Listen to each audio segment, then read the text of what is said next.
Assalamualaikum warahmatullahi wabarakatuh. Salam sejahtera bagi kita semuanya. Pada video kali ini kita akan membahas tentang hukum Newton kedua ya.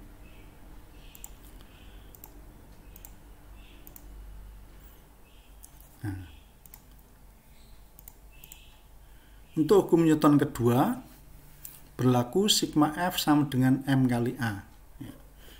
Jadi pada hukum Newton pertama kemarin kita lihat bahwa sigma F sama dengan 0 ya.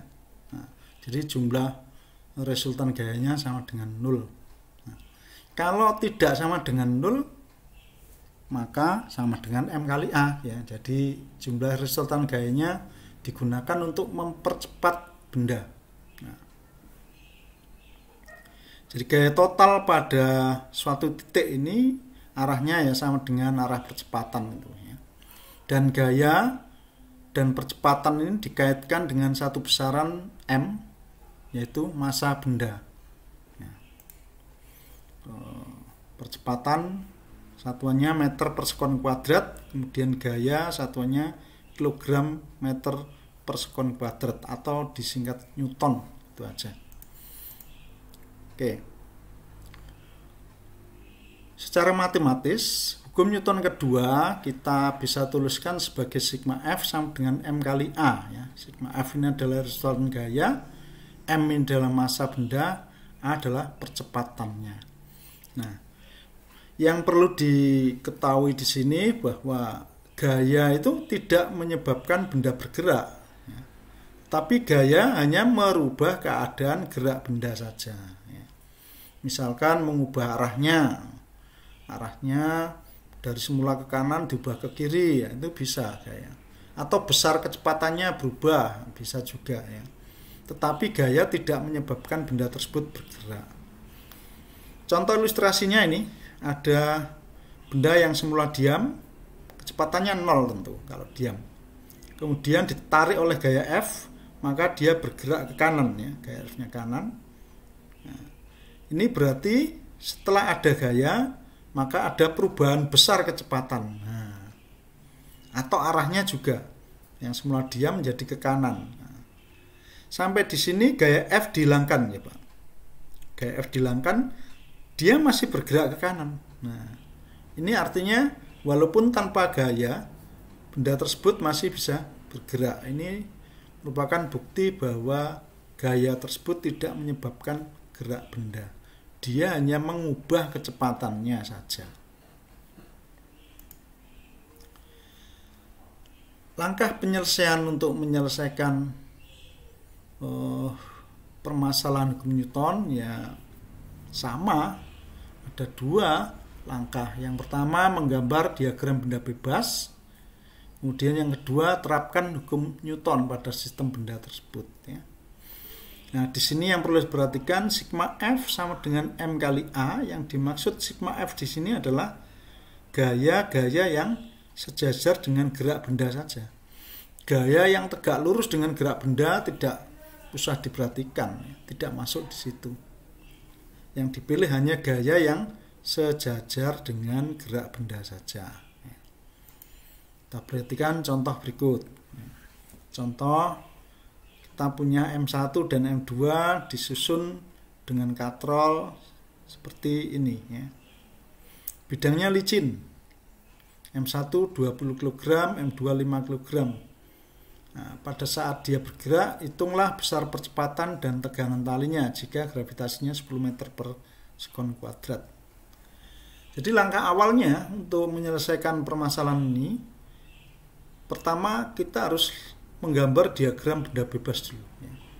Nah, untuk M1 ada W1 ke bawah, ada gaya normal M1 ke atas, gaya geseknya tidak ada karena licin. Kemudian ada gaya tali, nah, sudah. Untuk M2, W2, T, di sini tidak ada gaya gesek karena memang benda tidak bersentuhan dengan meja. Nah, kalau kita sudah gambar diagram benda bebasnya, nah, kita terapkan hukum Newtonnya. Sigma F sama dengan M kali A. Untuk ini sigma F-nya gaya-gaya yang sejajar dengan benda, yaitu ini arah bendanya ke bawah, gaya yang sejajar adalah W2 plus karena arahnya sama dengan W2. Kemudian T ini negatif karena dia melawan arah negatif. Nah, untuk benda M1 arahnya ke kanan, geraknya kanan, T1 nya juga kanan, jadi T nya ini plus. Untuk N1 dan W1 kita tidak pakai karena dia arahnya tegak lurus dengan arah gerak benda. Maka sigma F nya tinggal W2 min T plus T, ya. Min T plus T sama dengan M1 plus M2 kali A. Nah, min T plus T hilang, jadi W2 sama dengan M1 plus M2 kali A. Dimasukkan W2 nya 50, M1 nya 20, M2 nya 5 kali A. Percepatannya 2 meter per sekon kuadrat. Nah, sekarang bagaimana untuk menghitung tegangan tali T, ya. Untuk menghitung tegangan tali kita bisa lihat M1 saja atau M2 saja. Misalkan kita lihat M1, ya, sigma F sama dengan M1 kali A, maka gaya-gaya yang bekerja yang sejajar dengan perpindahan benda ini hanya T saja nih. T saja. T sama dengan M1 kali A, ketemu 40 Newton. Bagaimana kalau kita lihat untuk M2, hasilnya apa sama?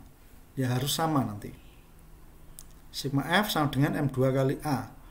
Ini W-nya searah jadi plus W2, T-nya negatif karena berlawanan arah sama dengan M2 kali A.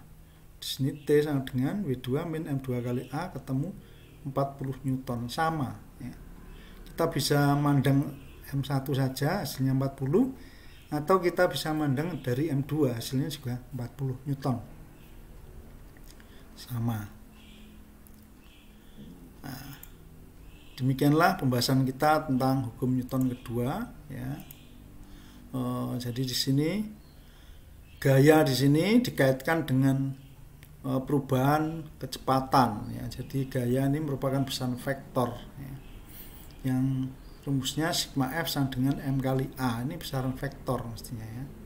Satuannya adalah kilogram meter per sekon kuadrat. Nah,